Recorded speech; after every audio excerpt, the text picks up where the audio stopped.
بسم اللہ الرحمن الرحیم۔ اس سے پہلے میں نے اسلامی جمہوریت یعنی اسلامی نظام حکومت پر 5 ویلاگ یعنی 5 جو اس کے بیسک پلر تھے اسلامی حکومت کے، ان کے 5 ویلاگ بنا کر 5 سپیچ کی ہیں۔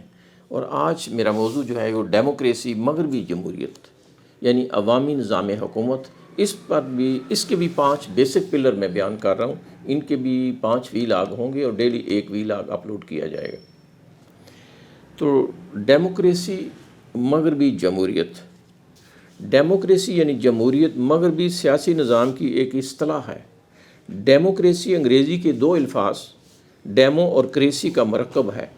ڈیمو کے معنی عوام اور کریسی کے معنی حکومت کے ہیں۔ جمہوریت کو جب ہم مغربی سیاسی نظام کے مفہوم میں بیان کرتے ہیں تو یہ ایک ایسا طریقہ اقتدار یا سیاسی نظام ہے جس میں عوام کی امور مملکت کے سیاسی نظام میں زیادہ سے زیادہ شمولیت یقینی ہوتی ہے۔ عوام اور ان کے نمائندے ہی ملک کے حکمران تصور کیے جاتے ہیں جو عوامی رائے سے منتخب ہوتے ہیں۔ مغربی جمہوریت میں حاکمیت الہیہ کا کوئی تصور نہیں ہے، یعنی اس میں اللہ تعالیٰ کی حاکمیت کا کوئی بھی اصول جو ہے وہ اس میں نہیں ہے۔ مغربی جمہوریت کی مشہور تعریف امریکہ کے سابق صدر ابراہیم لنکن نے اس طرح بیان کی ہے: government of the people, by the people, for the people. یعنی گورنمنٹ آف دا پیپل یعنی عوام کی گورنمنٹ ہوگی، یعنی عوام کے عام کی جمع عوام ہے، یعنی اس میں ایلیٹ کلاس نہیں ہوگی، یعنی خاص کی جمع خواص ہوتی ہے ایلیٹ کلاس، تو عام کی جمع عوام ہوتی ہے۔ تو گورنمنٹ آف دا پیپل یعنی عوام کی حکومت ہوگی، بائی دا پیپل یعنی عوام اس کو منتخب کریں گے، فار دا پیپل اور لوگوں کی عوام کی ویلفیئر کے لیے ہوگی۔ تو یعنی عوام کی حکومت، عوام کے ذریعے حکومت اور عوام کی فلاح و بہبود کے لیے حکومت، اس کو ابراہیم لنکن نے قرار دیا ہے۔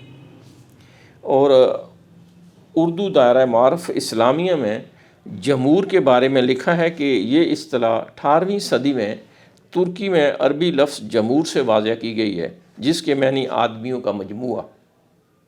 جمہور عام طور پر عوام کو کہتے ہیں اور جمہوریت عوامی حکومت کو کہتے ہیں۔ تو عام فہم الفاظ میں جمہوریت عوامی حکومت۔ تو مغربی جمہوریت جو ہے، اس کی تعریف مولانا مودودی رحمہ اللہ نے اپنی کتاب خطبات میں ان الفاظ میں بیان کی ہے۔ میں کچھ ریفرنس علماء کے کوٹ کر رہا ہوں کہ مغربی جمہوریت کے بارے میں ان کی رائے کیا ہے۔ تو مولانا مودودی صاحب فرماتے ہیں، جمہوریت جو ہے ایک ملک کے عام لوگ خود اپنے اقتدار کے مالک ہوں، ان پر خود انہی کی بنائی ہوئی شریعت یعنی قانون چلے اور ملک کے سب باشندے اپنی جمہوری اقتدار کی اطاعت و بندگی کریں۔ یہ مغربی جمہوریت کی تعریف کر رہے ہیں وہ۔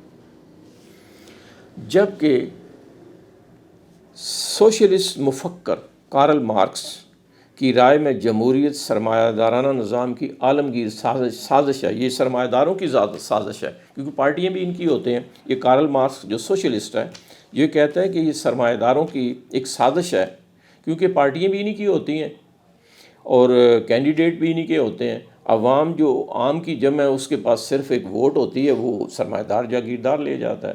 تو وہ اس کی جو رائے دے رہے کارل مارکس، سوشلسٹ یا کمیونسٹ کہہ لیں، کہ کارل مارکس کی رائے میں جمہوریت سرمایہ دارانہ نظام کی سرمایہ داروں کی عالمی سازش ہے، جس کے ذریعے عوام کو تبدیلی کے نام پر استحصال یعنی ظلم کرنے والوں کو انتخابات کے ذریعے منتخب کیا جاتا ہے۔ یعنی حکومتی نمائندوں کا انتخاب تو عوام ہی کرتے ہیں، مگر نمائندگی سرمایہ دار طبقہ کی ہوتی ہے اور پارٹیاں بھی انہی کی ہوتی ہیں۔ تو اس کے برعکس اسلام یہ کہتا ہے، یہ کائنات اللہ تعالیٰ نے تخلیق کی ہے اور اللہ تعالیٰ کا فرمان ہے، ان الحکم الا للہ، یعنی اس کائنات میں حکم اللہ تعالیٰ کا ہوگا، چاہے وہ سیاسی سسٹم ہو، چاہے معاشی ہو، اخلاقی ہو، آئلی قوانین ہو، زندگی کے ہر شعبے کے جو قوانین ہیں اس میں حاکمیت اللہ تعالیٰ کی ہوگی، اور سیاسی سسٹم میں بھی حاکمیت اللہ تعالیٰ کی، یعنی بیسک اصول جو اللہ نے بیان کیے وہ ہوں گے۔